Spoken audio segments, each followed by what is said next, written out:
She lost her car in a robbery on a quiet desert highway. Just another unlucky traveler, or so the bikers thought. What they didn't know, her father wasn't an ordinary man. He was a retired Navy SEAL, and he was already on their trail.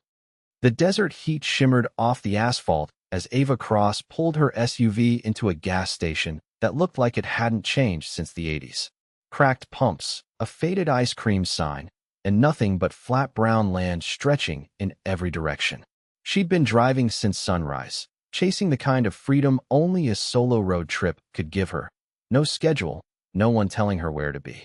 She grabbed her backpack out of habit, more from comfort than caution, and walked inside to pay for gas and grab a cold drink. The bell above the door jingled. An old man behind the counter barely looked up from his crossword puzzle. Outside, four motorcycles rolled in one after another, engines rumbling low like they were trying not to draw attention. The riders looked like regular travelers, leather jackets, sunglasses, road dust on their boots. Nothing about them screamed danger. That was the point. Ava paid for her drink, chatted for a second with the owner about how much farther it was to Flagstaff, and stepped back out into the heat. Her backpack was slung over one shoulder, phone in her back pocket, keys somewhere inside the bag. She didn't notice the two bikers drifting toward her SUV until one of them called out, "Hey, you dropped this." He held up a $20 bill, waving it like it belonged to her. It was such a small, ordinary thing that Ava didn't think twice. She turned toward him, took half a step closer to check, and that was all the time they needed. A hand slid the backpack off her shoulder so smoothly she barely felt it leave. By the time she spun around, another biker was already sliding into her driver's seat, the spare key she kept clipped inside a hidden zipper pocket somehow already in his hand. The engine started. Tires kicked up gravel. And just like that, her SUV was pulling out of the lot with a stranger behind the wheel, her wallet, her phone, her keys, and a small emergency pouch with cash and a spare ID all disappearing with it. The four motorcycles fell in behind the SUV like an escort, and within 20 seconds, they were gone, down the frontage road, kicking up dust, leaving nothing behind but the ordinary hum of a gas station in the middle of nowhere. Ava stood frozen for a moment, her mind refusing to catch up with what her eyes had just seen. Then it hit her all at once. No phone, no wallet, no car, no way to call anyone. She spun in a slow circle, half expecting this to be some kind of joke, but the road was empty and the desert didn't care. The gas station owner came outside, squinting against the sun. "You all right?" "They took my car," Ava said, her voice barely above a whisper before it cracked into something louder, more panicked. "They took everything." He didn't waste time asking questions. He waved her inside and handed her the store's landline, an old corded phone that looked older than she was. Ava's fingers shook as she dialed the only number she had memorized by heart. Her father picked up on the second ring. "Dad," her voice broke. "Dad, someone just stole my car. My bag, my phone, everything. I'm stuck at some gas station. I don't even know exactly where." "Ava, breathe." Daniel Cross's voice was steady, the kind of calm that came from years of training himself not to panic even when everything in him wanted to. "Are you hurt?" No, I'm okay. They didn't touch me. They just..." She looked toward the empty frontage road. They were so fast, like they knew exactly what they were doing. There was a pause on the other end of the line. A pause that lasted just a second too long. Daniel had spent years reading situations before they turned into disasters, and something about the way Ava described it, the timing, the distraction, the second man already in the driver's seat before she'd even realized her bag was gone, didn't sound like bad luck. It sounded rehearsed. "Give me the exact location," he said, already grabbing his truck keys. "And Ava, don't tell anyone there what you told me." "Not yet." "Why not?" "Because," Daniel said, stepping out into the driveway, "amateurs don't rob people that clean. Whoever did this has done it before, probably more times than anyone realizes." Daniel Cross had driven a lot of long nights in his life, but none of them had felt as long as the 4 hours it took to reach that gas station. He kept the radio off the entire way. Silence helped him think, and right now he needed to think clearly, not react out of fear for his daughter. By the time his truck pulled into the lot, the sun had dropped behind the hills and the station's flickering overhead lights had taken over. Ava was sitting on the curb outside the entrance, wrapped in a blanket the owner had given her, looking smaller than Daniel had seen her look in years. He was out of the truck before it had even fully stopped, pulling her into a hug that neither of them said anything through for a long moment. "I'm okay," she said finally, her voice muffled against his shoulder. "I'm okay, Dad." "I know," he said. "I know you are." But his eyes, even as he held her, were already moving past her shoulder, scanning the lot, the pumps, the angle of the security camera bolted above the door. Old habits didn't turn off just because his daughter needed comforting. If anything, they turned on harder. Once Ava had calmed down enough to sit with a cup of coffee the owner had made her, Daniel walked the scene the way he used to walk a perimeter, slow, deliberate, missing nothing. He crouched near the spot where Ava said she'd been standing when the man distracted her with the $20 bill. There were faint tire marks in the dust beside the pumps, for sets, motorcycles, angled in a way that suggested they'd pulled in already planning their exit route rather than parking to shop. They didn't park like customers, Daniel murmured, mostly to himself. He walked toward the frontage road the SUV had disappeared down and noticed something the local police report would likely miss entirely: fresh tire patterns cutting off the main road early, avoiding the direction of the highway patrol substation, 12 miles east. Whoever planned this route knew exactly where law enforcement wasn't watching. Inside, the station owner, a heavy-set man named Ronnie who'd run the place for almost 20 years, pointed out something else Daniel hadn't expected. "Cameras don't cover the pumps proper," Ronnie said, scratching at his gray beard. "Been meaning to fix that. Fella came through a few months back, said he was doing maintenance on the wiring, moved one of the cameras a bit. Didn't think nothing of it at the time." Daniel's jaw tightened. A maintenance man adjusting a security camera months in advance wasn't a coincidence. It was reconnaissance. Someone had scouted this location long before today, positioning the blind spot on purpose. "You said something happened here before," Daniel said. "Recent weeks?" Ronnie nodded slowly, like he was only now connecting pieces he hadn't thought much about. "Couple folks passing through mentioned bikes hanging around. One fella lost a bag off his truck bed while he was inside paying. Didn't think it was the same group. Figured it was just bad luck happening a lot." "It's not bad luck," Daniel said quietly. "It's a pattern." He crouched by the trash can near the entrance and found something Ronnie's cleaning crew hadn't gotten to yet: a crumpled receipt, half buried under a soda cup. "Diner food." A location printed at the top. A place called Rosie's, out near the New Mexico border, almost 200 miles east. The timestamp was from that same morning. Daniel held it up to the light. It wasn't proof of anything on its own, but it was a thread, and threads were how these things got pulled apart. He filed the police report like he was supposed to, giving the officer who eventually showed up every detail he could without mentioning the receipt. Some instinct told him to keep that piece close. Cops moved slow when it came to a stolen vehicle case that didn't involve anyone getting hurt. Whoever did this would be 3 states away by the time paperwork caught up. Daniel wasn't willing to wait that long. While he spoke with the officer, Ava sat off to the side, replaying the robbery over and over in her mind, trying to squeeze out every detail she could remember. It felt strange how much clearer things became once the panic faded. She remembered the man who distracted her had a tattoo running down his forearm, something tribal, dark green ink faded from sun exposure. She remembered the sound of the second bike's engine, rougher, like something was loose in it, a detail that seemed pointless until she said it out loud and Daniel actually stopped writing to look at her. "That's good," he said. "That's really good, Ava. Keep going." She closed her eyes, picturing the jackets. Black leather, patches on the shoulders, nothing she could read clearly except one: a symbol stitched onto the back of the man who'd taken her backpack. A wolf's head, snarling, wrapped in a circle of small flames. "I've never seen anything like it," she said. It wasn't a normal club logo. It looked custom, like they made it themselves. Daniel wrote it down carefully, underlining it twice. A custom patch wasn't something bikers picked randomly. It meant identity, meant pride, meant they'd worn it enough times for someone, somewhere, to have noticed and remembered it too. By the time the officer left with a case number that Daniel suspected would go nowhere fast, night had fully settled over the desert. Ava was exhausted, running on adrenaline and coffee, but something in her had shifted. The fear was still there, but underneath it was something new, a stubborn, quiet anger. I want to come with you, she said, before Daniel could even suggest getting her a hotel room and a flight home. Whatever you're about to do, I want to help. Daniel studied his daughter for a long moment. 20 years old, shaken, exhausted, and still refusing to back down. It reminded him of himself more than he was ready to admit. This isn't going to be simple, he said. These people are organized. That receipt is 200 miles from here, and it might be nothing. Or it might be everything, Ava said. And either way, I'm not going home while some biker gang drives around in my car like nothing happened.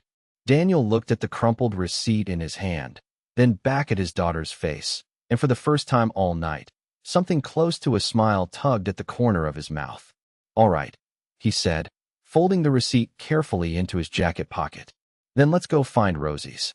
They drove through the night in shifts, Daniel taking the wheel first while Ava tried to sleep and failed, her mind replaying the sound of her own SUV's engine fading down that frontage road. By late morning, they crossed into New Mexico, the desert changing color slightly, more red in the dirt, scattered mesas breaking up the flat horizon. Rosie's Diner sat just off the Tulane Highway, a squat building with a faded sign and a gravel parking lot that held more trucks than cars. A bell rang above the door as they walked in, and the smell of coffee and frying bacon hit them before anything else. A woman in her 50s, an apron tied over jeans and a flannel shirt, looked up from behind the counter. Her name tag read Rosie, though Daniel had a feeling that wasn't a coincidence. The kind of owner who put her name on everything she built. Sit anywhere, Han, she called out, then did a small double take when she noticed Ava's tired eyes and the tension sitting on both their shoulders. You two look like you've had a rough one. We have, Daniel said, choosing a booth near the counter. Actually, we're hoping you might be able to help us with something. He pulled the crumpled receipt from his jacket pocket and set it on the table. Rosie glanced at it, then at him, her expression shifting from friendly curiosity to something more guarded. That's one of ours, she said slowly. Where'd you get that? My daughter's car was stolen yesterday, back near Phoenix, Daniel said. Along with her wallet, her phone. Whoever took it left this behind. Rosie's mouth tightened into a thin line. She glanced around the diner, as if making sure no one else was listening, then slid into the booth across from them without being asked. Group of bikers, she said. 4, sometimes 5 of them. They come through every week or two. Always order the same thing. Always pay cash. Always keep to themselves. Never cause trouble here, so I never thought much of it.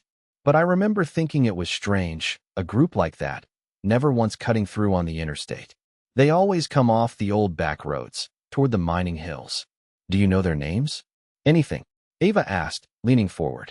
Only one, Rosie said. The others called him Cole, once, when I brought their food out. Older looking than the rest, kind of ran the table, if you know what I mean. Everyone else went quiet when he talked. Daniel filed that name away carefully. A name was worth more than a receipt. It meant they were dealing with a real person, not just a symbol on a jacket. Before he could ask anything else, the bell above the door rang again, and a broad-shouldered man in a stained work jacket walked in, wiping grease off his hands with a rag that had clearly seen better days. Rosie's face lit up slightly at the sight of him. Mason, come here a sec, she called. The man, Mason Brooks, ambled over, glancing curiously between Daniel and Ava. Everything all right, Rosie? These folks are asking about that biker crew that comes through here, Rosie said. The ones with the wolf patch. Something shifted in Mason's expression immediately, recognition followed by a flicker of unease. He pulled off his cap and scratched at his head. Funny you ask. I towed one of their bikes not 2 weeks back. Broke down out past the old Hendricks Mine Road. Engine seized up on him. Fellow wasn't too happy about where I found him. Kept trying to steer me away from exactly where I'd picked it up. Kept saying he'd walked from somewhere else. But I know these roads better than anybody. I know exactly where that bike was sitting. Daniel felt something tighten in his chest, the old instinct sharpening, the same feeling he used to get in the field when a mission started coming together piece by piece. Can you show us? He asked. Not right now. I mean, can you tell us where exactly? Mason hesitated, glancing at Rosie as if silently asking whether these strangers could be trusted. Rosie gave a small nod. There's an old access road past mile marker 41, Mason said finally. Leads back into the mining hills. Most folks don't even know it's there anymore, half grown over. But there's tire tracks all through there if you know what you're looking for. I figured they were using one of the old equipment sheds to lay low, maybe work on their bikes away from prying eyes. Didn't think much more of it than that. That's exactly the kind of place a group like this would use, Daniel said quietly, mostly to himself. Somewhere with multiple ways in and out. Somewhere nobody thinks to look. Ava sat back in the booth, processing everything. And something about the way the pieces were falling into place made her stomach twist with a mixture of fear and something close to excitement. This wasn't random anymore. It was becoming a map. Do you think it's just the one hideout? She asked her father. Daniel shook his head slowly. Groups like this, moving stolen vehicles regularly, avoiding the interstate, staying off camera, that takes more than one location. If they were caught with everything in one place, they'd lose it all at once. My guess is they're spreading it out. Multiple temporary spots, moving inventory between them before it gets sold off. Mason's eyebrows rose. Sold off? You think this is bigger than just joyriding stolen cars? I think, Daniel said carefully, that your bike breakdown, that camera someone adjusted back at the gas station, and a group that never uses the same road twice. None of that adds up to a few guys looking for cheap thrills. This is a business. The diner went quiet for a moment, the noise of frying food and clinking cups continuing around them while the weight of that realization settled over the table. I can take you out there, Mason offered eventually. Show you the road, at least. Wouldn't recommend going in blind, though. If they've got as much going on as you're thinking, walking in there without a plan is asking for trouble. Daniel nodded slowly, already turning the pieces over in his mind, already thinking 3 steps ahead the way he'd been trained to. We're not going in blind, he said. We're going to watch first, learn their patterns, and when we do move, we're going to make sure they never see it coming. Ava looked at her father, seeing for the first time not just the man who'd raised her, but the version of him that existed before she was born, steady, calculating, dangerous in a way that had nothing to do with anger. Then let's go watch, she said. The old access road past mile marker 41 was exactly as overgrown as Mason had described, weeds pushing up through cracked asphalt, the kind of place that looked abandoned to anyone who didn't know better. Daniel parked his truck nearly a mile back, tucked behind a cluster of dead brush where it wouldn't be spotted from the road, and the 3 of them continued the rest of the way on foot as the afternoon light began to soften. We're not going close enough to be seen, Daniel said quietly as they walked, more instruction than suggestion. We watch. We learn the pattern. That's it for today. Mason nodded, falling into step beside him with the easy confidence of someone who'd spent his whole life navigating these hills for tow jobs and repair calls. Ava walked just behind them, her earlier nervousness slowly being replaced by focus. She'd brought a small notebook from the motel, already filling pages with times, descriptions, anything that might matter later. They found a ridge overlooking the old mining complex just before sunset, a natural vantage point hidden behind a scattering of boulders and dry scrub brush. Below them, spread across a shallow valley, sat a cluster of rusted equipment sheds and one larger structure that looked like it had once been a processing building, its metal roof caved in on one side. For the first hour, nothing happened, just wind moving through the brush and the occasional distant call of a hawk. Then, as the sky shifted into deep orange, headlights appeared on the far side of the valley. Not motorcycles, but trucks. 2 of them, moving slow and careful, without headlights fully on, cutting across a service road that clearly wasn't meant for casual traffic. Daniel raised the small pair of binoculars he'd grabbed from his truck and watched closely as the trucks pulled up to the larger building. Several men emerged, moving with practiced efficiency, unloading crates and what looked like vehicle parts, carrying them inside without wasted movement. That's not a hangout, Daniel murmured. That's a distribution point. Not long after, the low rumble of motorcycles echoed across the valley, and 4 bikes emerged from a different direction, weaving through the hills like they'd made this same trip 100 times before. Daniel watched as the riders parked beside the trucks, exchanging brief conversation with the men already there before helping move more crates into the building. They're not just stealing cars, Daniel said slowly, piecing it together in real time. They're running a supply chain. Steal vehicles, strip them down or move them whole, store everything here temporarily, then push it out to buyers somewhere else. This is why they never linger near the theft locations. This is why they change routes. Mason shook his head, staring down at the operation with a mixture of disbelief and quiet anger. I towed one of their bikes, not even knowing all this was going on 20 minutes from my own shop. They're careful, Daniel said. That's what makes them dangerous. Careful people don't leave evidence. They leave patterns instead, and patterns are harder to hide. They stayed until well after dark, watching 2 more truck arrivals, counting faces, memorizing rough head counts and vehicle types. By the time they made their way back down to the truck, Daniel's notebook, an old habit he'd never fully let go of, was filled with details that would have meant nothing to anyone else but painted a clear picture to him. Rotating personnel, a shift pattern, at least 2 separate crews handling logistics versus theft.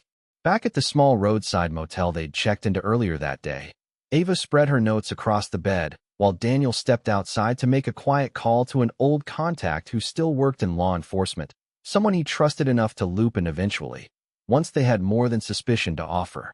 Left alone, Ava opened her laptop and began doing what she did best, organizing chaos into something readable. She built a timeline on a blank document, starting from the gas station robbery and working outward, cross-referencing dates, locations, anything that might connect back to the wolf symbol still burned into her memory. On a hunch, she opened a search engine and typed in a description of the patch, a snarling wolf's head wrapped in flames. Alongside the word motorcycle theft, most of what came back was irrelevant. Forums about custom patches, unrelated biker clubs with similar but not matching designs. She was about to give up when a local news article from a small Nevada town caught her eye, a grainy photo attached showing a stolen truck recovered weeks earlier. In the background of the photo, barely visible, was a motorcycle parked near the scene, the same wolf emblem stitched onto a leather vest draped over the seat. Her pulse quickened. She kept searching, cross-referencing theft reports across multiple states, and slowly, painstakingly, a pattern began to emerge. A stolen vehicle in Nevada 3 months ago. A carjacking attempt in Utah that had gone unreported in major news, but appeared briefly in a community forum. A theft outside a rest stop in Colorado that eerily matched the same distraction tactic used on her. Someone approaching with a fake reason to talk. Someone else already moving toward the vehicle. By the time Daniel came back inside, Ava had 6 tabs open, each one representing another unsolved theft stretching back further than either of them had expected. "Dad," she said, turning her laptop toward him. "This isn't just something they started recently. Look at the dates." Daniel sat down slowly, scanning through what she'd found, his expression darkening with every new article. "Months," he said quietly. "Maybe longer. And none of these ever got connected to each other. Because they're spread across different states," Ava said. "Different jurisdictions, different police departments. Nobody's comparing notes."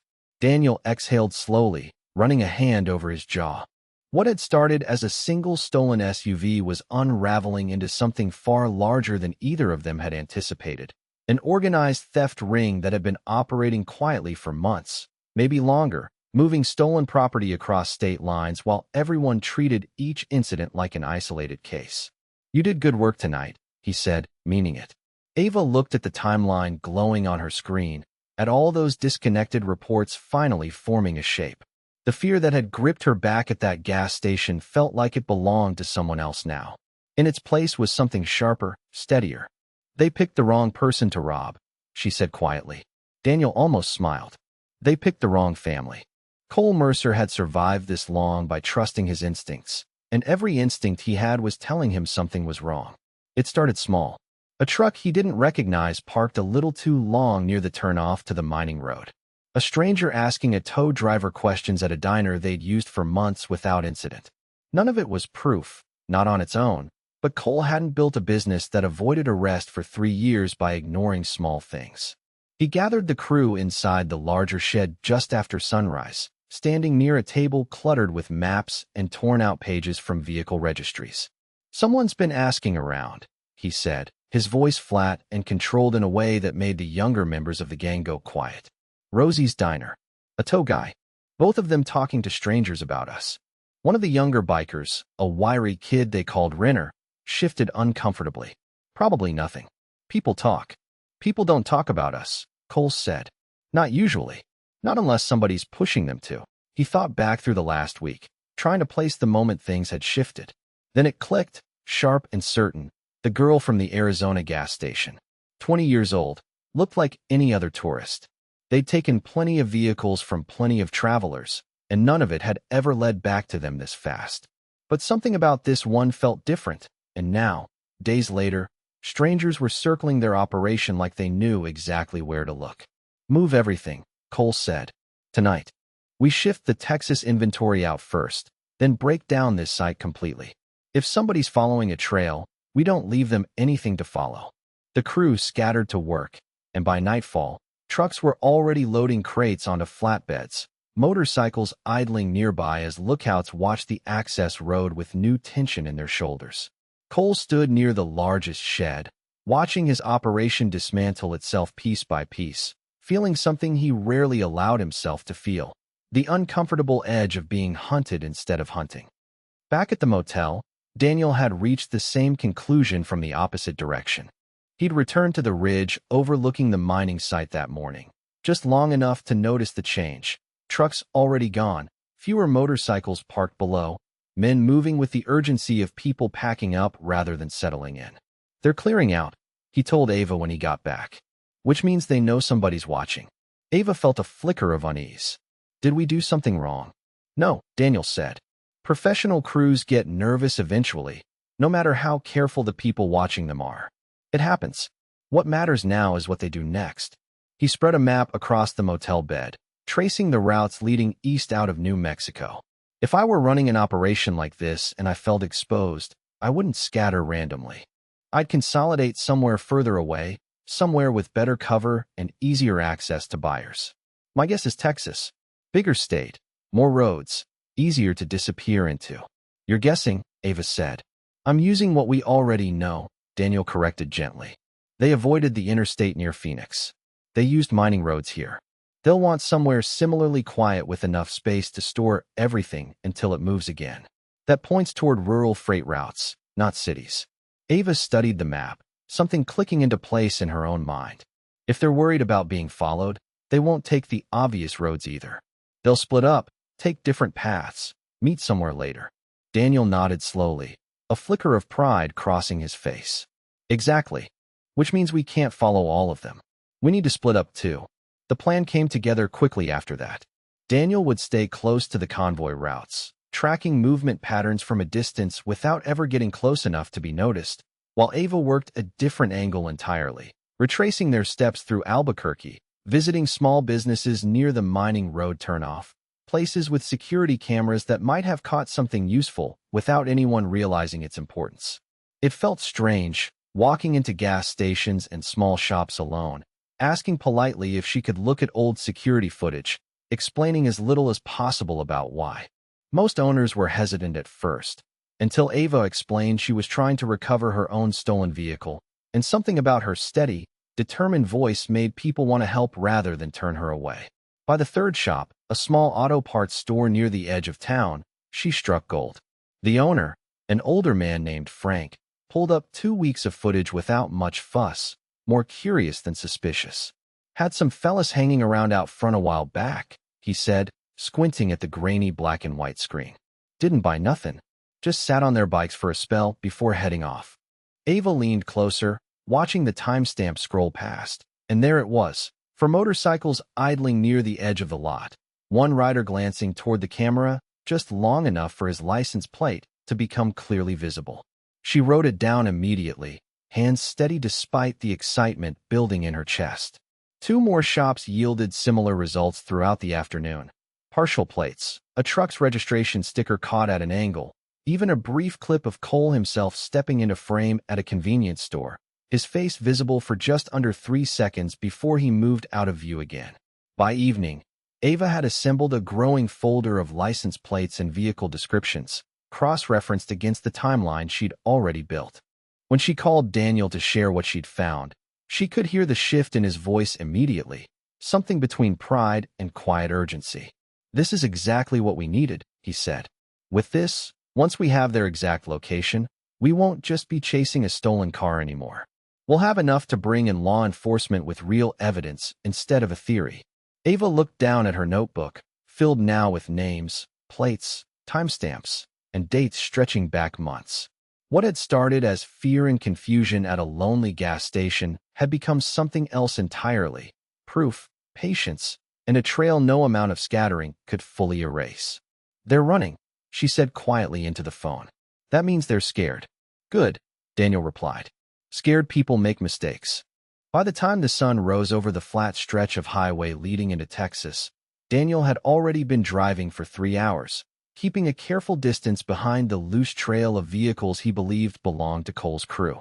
He never got close enough to be noticed, staying miles back, relying on gas station stops and highway cameras. Ava was tracking remotely through public traffic feeds to confirm he was still on the right path. Ava had stayed behind briefly in Albuquerque to finish gathering footage before catching a rental car east to meet him, spending the drive on the phone with Mason, who'd insisted on helping in whatever way he could from home. "I still got contacts through the towing network," Mason said, his voice crackling slightly through the speaker as Ava drove. "Guys who cover half the state between them. If any of these bikes break down or need service, somebody's going to hear about it before the cops do." "That could help a lot," Ava said, "especially since they know they're being watched now. They won't want to stop anywhere obvious." "Exactly why they'll need help eventually," Mason said. "Even careful people need gas and repairs. I'll keep my ears open." True to his word, less than 4 hours later, Mason called back with something useful.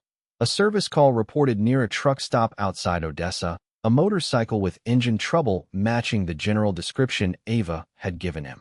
It wasn't much, but it was enough to confirm the gang was still moving east, exactly as Daniel had predicted. Daniel adjusted his route slightly, staying parallel to the highway rather than directly on it, avoiding the risk of being spotted in the same stretch of road for too long. He'd learned long ago that patience mattered more than speed in situations like this. Rushing led to mistakes, and mistakes led to people getting hurt. He wasn't willing to risk that, not with his daughter now fully part of this chase. Ava, meanwhile, had pulled off at a rest stop to check something that had been nagging at her since the theft: the cloud backup service linked to her stolen SUV's onboard system, something she'd set up months ago after reading an article about vehicle safety and promptly forgotten about. She'd assumed the thieves would have disabled it immediately, but professional as they were, it seemed they'd overlooked one small, unglamorous detail. Her hands trembled slightly as she logged into the account through her laptop, half expecting nothing to load. Instead, a weak GPS ping blinked to life on the screen, faint but real, showing her SUV's last recorded location less than 6 hours ago, an abandoned freight distribution center just outside a small town called Larkin, roughly 90 miles ahead. She called Daniel immediately, barely able to keep the excitement out of her voice. "Dad, I found it. The GPS backup on the SUV, it's still active. I know where they're taking everything." There was a brief pause on the line, and when Daniel spoke again, his voice had shifted into something sharper, more focused. "Send me the coordinates. Don't move from where you are until I get there.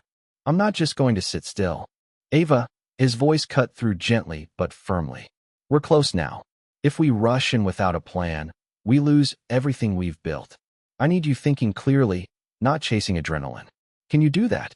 She exhaled slowly, forcing the excitement back down into something steadier. Yeah, I can do that." By the time they regrouped at a small diner outside Larkin later that evening, both of them exhausted from the long day of driving, but running on the same restless energy. Daniel spread a printed satellite image of the freight yard across the table, something he'd pulled up using an old contact who still had access to certain resources from his previous life. The property was large, fenced on all sides, with several long storage buildings and rows of parked vehicles visible even from the low-resolution image. It looked less like a hideout and more like a small operation hub, exactly the kind of place capable of holding the volume of stolen property they now believed the gang had accumulated over months of work. "This isn't just a stopover," Daniel said, tracing a finger along the fence line. "This looks like their main storage point. Maybe the place they've been building toward the whole time." Ava studied the image carefully, something tightening in her chest at the thought that her own car might be sitting somewhere inside those fences, One vehicle among dozens of others stolen from people just like her. How do we get evidence without them realizing we're this close? We don't rush it, Daniel said. We study their routine first, same as the mining site. Patrol patterns, shift changes, weak points in the fence line. Once we know how they move, we bring in law enforcement with something they can actually act on. Mason, who'd driven out to meet them after finishing his last tow of the day, leaned over the map with genuine concern etched across his face. You two really think you can pull this off without something going wrong? We don't have to pull it off alone, Daniel said. We just need enough evidence that the people who can legally step in have no reason to hesitate. Outside the diner window, the sky had shifted into a deep, bruised purple, the last light fading over the flat Texas landscape. Somewhere beyond that horizon, Cole Mercer's crew was settling into what they believed was still a secure location, unaware that every stolen vehicle sitting behind that fence line was slowly becoming the evidence that would end everything they'd built. Ava looked out at the darkening sky, feeling the weight of how far they'd come. From a terrified 20-year-old standing alone at a gas station to someone sitting at a table planning the final stage of an investigation that had grown far larger than either of them had expected. We're close, she said quietly. Daniel folded the map carefully, his expression calm but resolute. Closer than they know. They arrived at the ridge overlooking the freight yard just before dawn, when the sky was still a deep gray and the air held the last coolness before the Texas heat took over. Daniel had chosen the position carefully, a slight rise a few hundred yards from the fence line, hidden by a row of dead mesquite trees that gave them a clear view without exposing their position. For the first few hours, they simply watched, Daniel's notebook filling with details in the same careful shorthand he'd used at the mining site. The freight yard was larger than the satellite image had suggested, 3 long storage buildings arranged in a loose row, a smaller office structure near the main gate, and rows of vehicles parked in neat lines behind the fence, some covered with tarps, others sitting exposed, license plates already swapped or removed entirely. There, Ava whispered, pointing toward a corner of the lot where a dust-covered SUV sat half-hidden behind a stack of shipping pallets. She raised the small pair of binoculars Daniel had brought and felt her stomach drop slightly at the sight of a familiar dent near the back bumper, one she'd put there years ago backing out of her college dorm parking lot. That's mine. Dad, that's my car. Daniel followed her gaze and nodded slowly. Good. That confirms the GPS data wasn't a mistake. Everything else we're seeing is real too. He turned his attention back to the broader pattern of movement below, watching 2 men walk a slow loop around the fence perimeter, checking gates, glancing occasionally toward the road, but never toward the ridge where they were hidden. Every 20 minutes or so, the same loop repeated, the same 2 men, the same pace. Predictable, Daniel murmured. They're confident. That works in our favor. Throughout the morning, he mapped out everything that mattered. Patrol timing, gate access points, which buildings seemed to hold vehicles versus which ones likely stored parts or paperwork. By early afternoon, a clearer picture had formed. The crew operated on a loose but consistent schedule, shift changes happening around midday and again near sunset, with a noticeably thinner presence during the hottest hours when most of the men retreated into the shade of the office building. That's our window, Daniel said, tapping the notebook. Not to go in ourselves. To get proof that pushes this past theory and into something law enforcement has to act on immediately. Using a small zoom lens attachment Daniel had brought along, precisely for moments like this, they spent the next several hours photographing the yard from a distance. Vehicles with visible damage matching theft reports Ava had gathered, stripped-down motorcycles with the same wolf emblems stitched onto jackets hanging near the office door, and, most importantly, a clear shot of Cole Mercer himself standing near the gate, his face fully visible in the harsh afternoon light. That's him, Ava said quietly, recognizing something in his posture even from this distance, the same easy authority Rosie had described back at the diner. That's the one who runs everything. Daniel photographed him carefully, cross-referencing the image later that evening against a partial database Mason had helped access through an old contact of his own, a records clerk who owed him a favor from years back. It confirmed what Daniel had already suspected. Cole Mercer had a record, minor charges from over a decade ago that had never escalated into anything serious enough to draw real attention. Exactly the kind of background that let a person build something like this quietly, beneath the notice of larger investigations. That evening, back at a motel just outside Larkin, Daniel finally made the call he'd been holding off for days. Not to local police, whose jurisdiction wouldn't cover half of what they'd uncovered, but to a state investigator he'd worked alongside years earlier during a case that had nothing to do with bikers or stolen cars, but had built enough trust between them to matter now. "I need you to hear me out before you decide this sounds crazy," Daniel said once the call connected. He laid it all out carefully. The theft in Arizona, the diner clue, the mining site, the pattern of unsolved robberies stretching across 4 states, and now the freight yard holding what looked like dozens of stolen vehicles under one roof. He sent over the photographs, the license plates Ava had collected, the timeline she'd built connecting incidents nobody else had thought to compare. There was a long pause on the other end of the line before the investigator spoke again, her voice noticeably more alert than it had been at the start of the call. "This is more organized than anything that's crossed my desk in a while. If even half of this checks out, we're looking at a multi-state operation." "It checks out," Daniel said simply. "Give me until tomorrow morning," she said.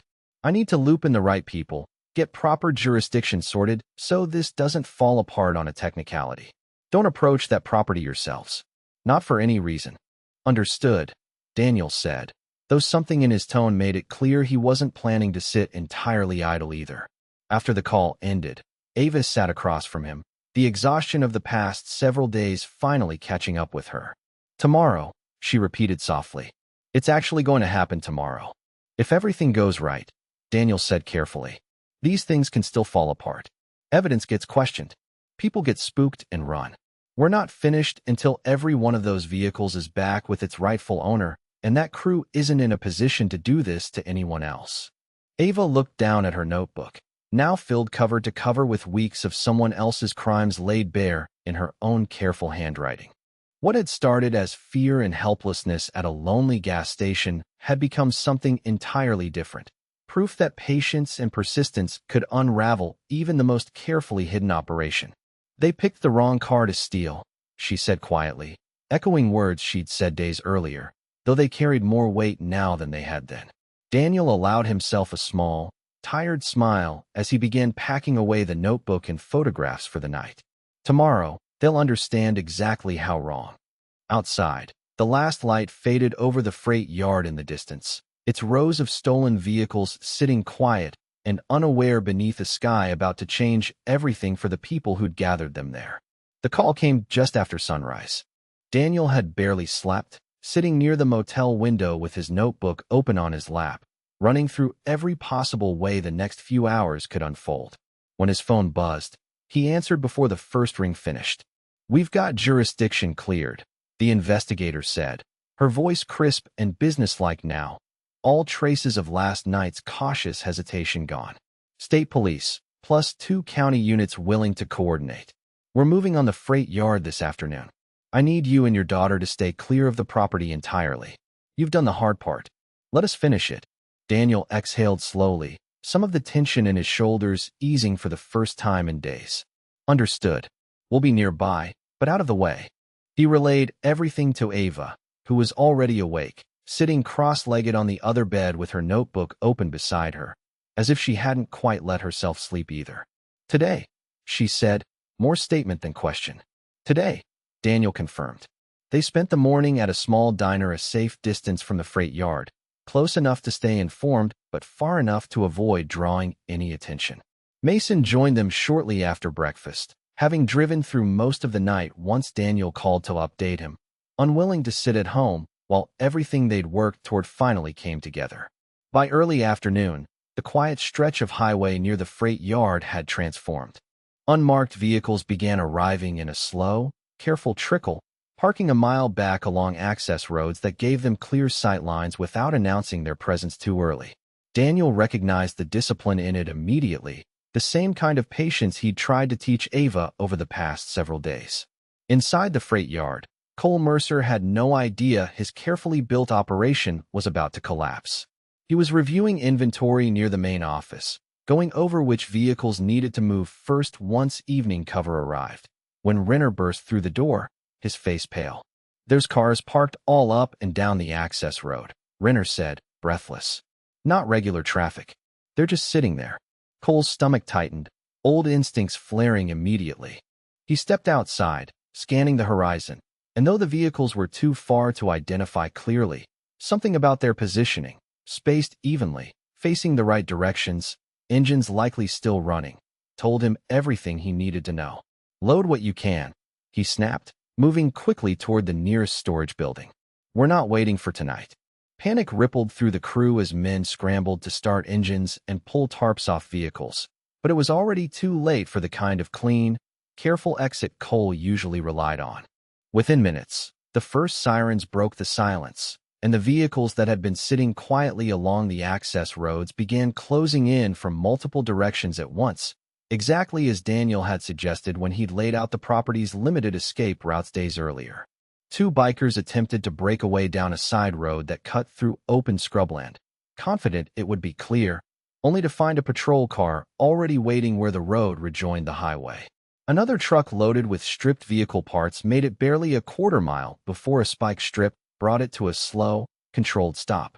Cole himself tried the most obvious route, gunning his motorcycle toward the main gate, hoping speed alone might carry him through before anyone could react.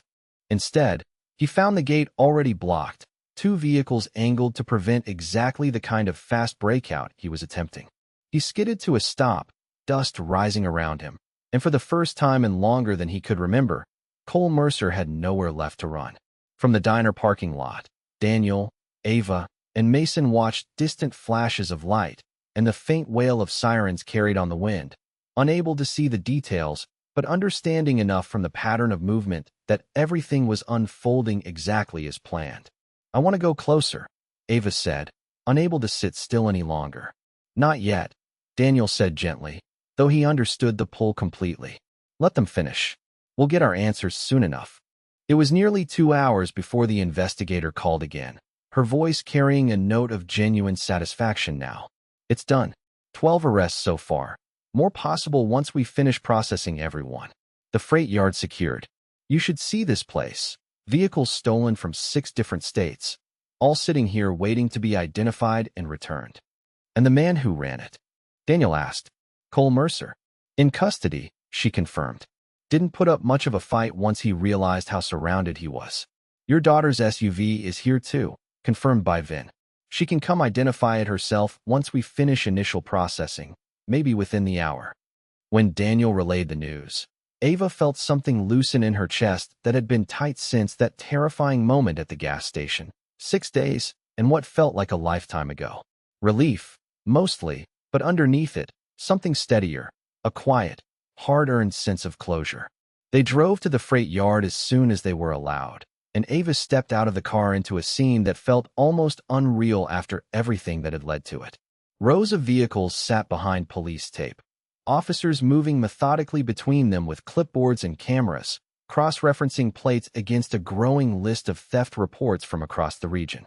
And there, in the corner where she'd first spotted it through binoculars, sat her SUV, dusty and slightly worse for wear, but unmistakably hers. She walked over slowly, running her fingers along the familiar dent near the bumper, feeling an unexpected wave of emotion rise up in her chest. It wasn't just about getting a car back anymore.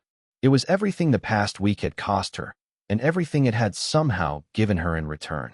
Nearby, Daniel spoke quietly with the investigator, going over final details, while Cole Mercer sat in the back of a patrol car, watching through the window as officers cataloged the operation he'd spent years building. Somewhere in his expression was the slow, sinking realization that targeting one seemingly ordinary traveler at a quiet gas station had unraveled everything he'd worked so carefully to hide. He'd expected an easy target. What he'd gotten instead was a Navy veteran's daughter with more determination than he'd ever accounted for, and a father who knew exactly how to turn a single mistake into the end of an entire criminal operation. The drive home felt different than the drive out had. Ava sat in the passenger seat of her own SUV for the first time in over a week, windows down, warm air moving through the cabin as the flat plains of Texas gradually gave way to the rising elevation of Colorado. Daniel drove behind her in his truck the whole way, close enough to see her taillights, still not quite ready to let her out of his sight, even now that the danger had passed.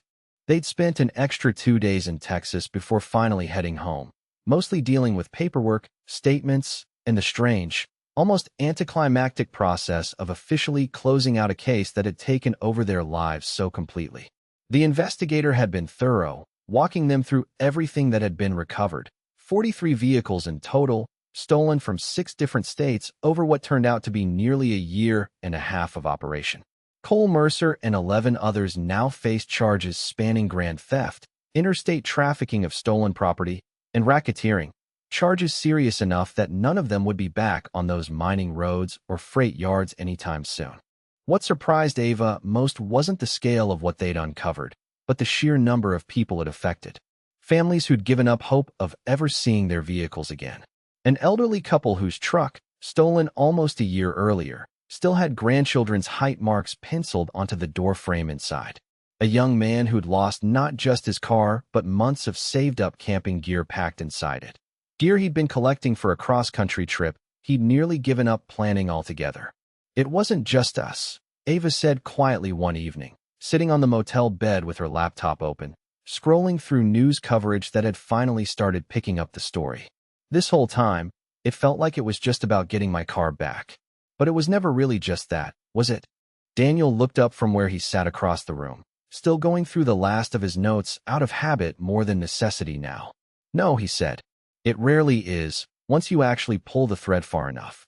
When they finally arrived back in Colorado, the house felt strange at first, too quiet after a week that had been anything but. Ava spent the first day mostly sleeping, catching up on rest that adrenaline had kept at bay for days, while Daniel returned to the modest survival training company he ran just outside town. A business built on teaching ordinary people the kind of situational awareness that had once been second nature to him in the field, and had now, in the strangest way, saved his daughter's life without him even being present for the crime itself. It was 3 days later, sitting at the kitchen table with a cup of coffee slowly going cold beside her, that Ava opened her laptop and began writing something she hadn't planned on writing at all. It started as a simple list, small practical things she wished she'd known before that day at the gas station. How distraction tactics worked, what to watch for in a parking lot, why keeping a spare key hidden inside a bag was more dangerous than convenient. The list grew longer the more she wrote, memories of the entire week surfacing in pieces, each one shaping itself into advice she wished someone had given her before she'd ever left home. By the end of the week, the list had become something bigger, a full guide aimed at young travelers heading out on solo road trips, filled with practical safety tips, warning signs to watch for, and small, easy habits that could make the difference between a close call and a disaster. She titled it simply, "What I Wish I Knew Before My Road Trip," and posted it online almost on impulse, not expecting much beyond a handful of readers among people she already knew. Within days, it had spread further than she ever anticipated, shared across travel forums and social media groups by people who recognized themselves in her story, people who'd had their own close calls, or who simply wanted to feel a little safer setting out alone. Messages started coming in from strangers, thanking her for the specific, practical advice, several mentioning that they'd changed small habits because of what she'd written. Daniel found her at the kitchen table one evening, scrolling through the growing number of responses, a look on her face he hadn't seen in a long time. Quiet pride, mixed with something that looked almost like purpose. "You didn't have to turn this into something bigger," he said, sitting down across from her. "You could have just gone back to normal." Ava considered that for a moment, turning her coffee mug slowly between her hands. "I thought about it," she admitted. "But normal doesn't really feel the same anymore. Not after everything. I keep thinking about all those people whose cars we found out there, how long some of them had already given up hope. If sharing what happened to me helps even one person avoid going through something similar, it feels like it matters more than just moving on and forgetting it happened." Daniel nodded slowly, something settling in his chest that felt a lot like pride, though not the kind that came from watching his daughter overcome fear alone. It was something steadier than that, born from watching her turn an experience that could have easily broken her into something that helped other people instead. Your mother would have loved this, he said quietly, a rare mention of the woman who'd passed years earlier, her absence still felt in small, unexpected moments like this one. She always said the measure of a person isn't what happens to them. It's what they choose to do with it afterward. Ava smiled softly at that, looking back down at the messages still coming in, strangers from across the country thanking her for something that had started as the worst day of her life. Outside, the Colorado evening settled into a calm, familiar quiet, worlds away from desert highways, mining roads, and freight yards hundreds of miles behind them now. What had begun as a simple robbery at a lonely gas station had unraveled an entire criminal operation, reunited dozens of families with stolen property they'd long given up on, and, in its own unexpected way, given Ava a sense of purpose she hadn't known she was looking for. Cole Mercer and his crew had picked her because she looked like an easy target, just another tourist passing through, unaware of who was watching over her from 3 states away. They never imagined that beneath that ordinary appearance was a young woman with her father's steady patience and quiet determination, someone who wouldn't just recover what was stolen, but would make sure nobody underestimated her again.